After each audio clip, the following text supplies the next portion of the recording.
Welcome to China Connect. We're your laugh-out-loud passport to China's best.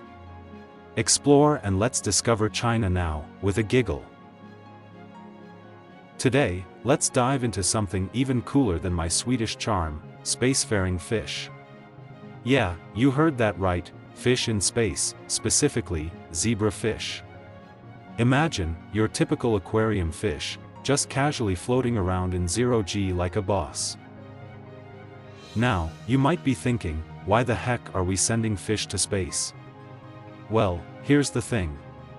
Assistant Commander Zhang Wei of China's Manned Space Engineering Application System recently revealed that the China Space Station's enclosed ecological small incubator can raise zebrafish. Now, before you get any funny ideas, Zhang Wei clarified that this isn't some spacefish farming business. They're not planning to start a sushi restaurant in orbit. The main goal of the experiment is to study the interaction between fish and microorganisms in a small enclosed system. On top of that, zebrafish are vertebrates, just like us humans, so scientists can use them to study bone loss phenomenon. Imagine, floating fish helping us understand how to keep our bones strong and healthy. Now, the China Space Station has had its share of otherworldly visitors. We've had space rice, Little Wei, Thale cress, Little Nan, and numerous sets of nematodes sent for research. But in the near future, zebrafish will be the first aquatic life group to visit the space station. The zebrafish, a small fish about 3 to 4 centimeters long, is quite a survivor. It has strong reproductive capabilities, reproducing 6 to 7 times a year. But what makes it a prime candidate for a trip to space is that it shares a whopping 87% genetic homology with humans.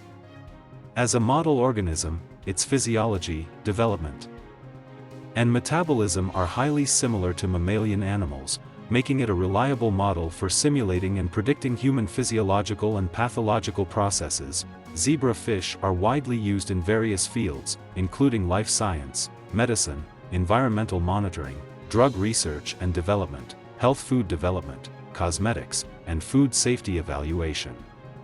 Japan has conducted research on zebrafish muscle changes on the International Space Station, providing possible new drugs or treatment methods for long-term bedridden or mobility-impaired patients.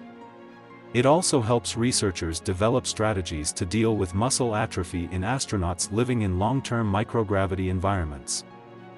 Now, let's talk about the space aquarium.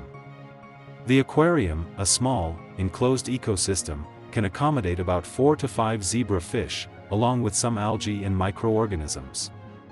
The fish play the role of consumers, algae are the producers, and microorganisms act as decomposers. Feeding fish in space, well, that's a bit tricky.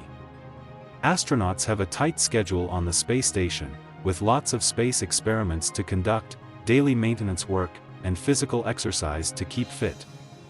They don't have the time to play fish nanny. So, researchers had to create an automatic feeding device. After some brainstorming, they finally made the fish food into a paste and modified its composition, successfully taming the zebrafish to accept the paste food. In the end, an intelligent system that automatically monitors the growth of fish and feeds them was developed and launched into space with the Tianwen module in 2022. Now, this intelligent space aquarium is waiting for the arrival of the cute fish. The challenge of raising fish in space far exceeds that on the ground. Feeding, catching fish eggs, tasks that are a breeze on Earth, become incredibly difficult in zero gravity. The space aquarium, in the Tianwen module, is a small controlled ecological experimental module. This is a closed automation system that can monitor and control system environmental parameters and transmit real-time data and images. In the microgravity environment of space, the aquarium must be sealed. Otherwise, the water will float away, and the swimming zebrafish will push the water away.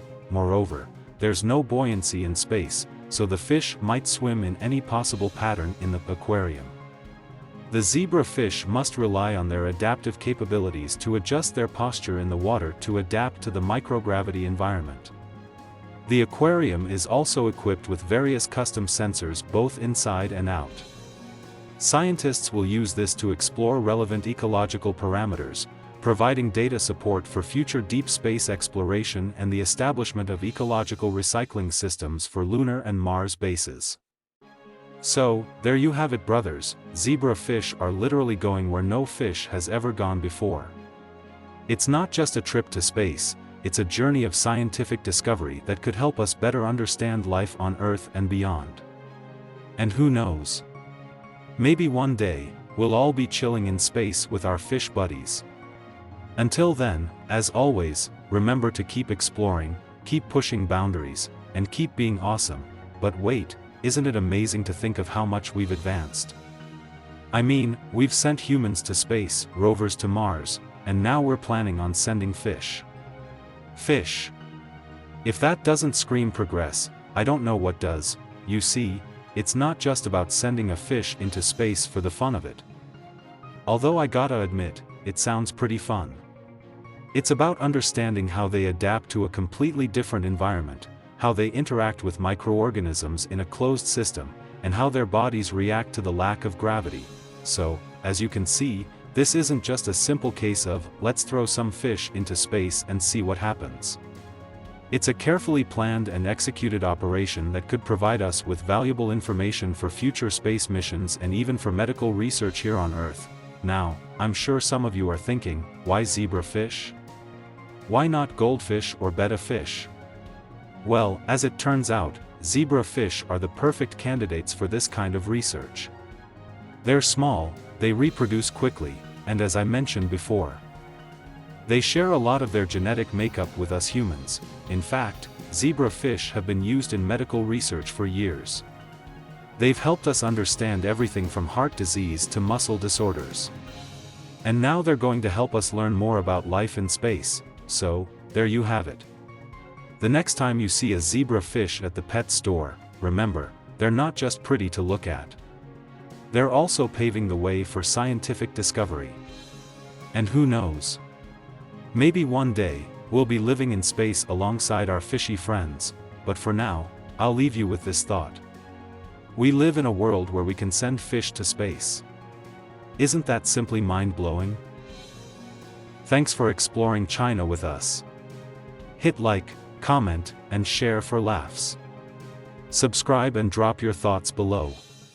Let's keep showcasing this amazing nation. See you in the next funny video.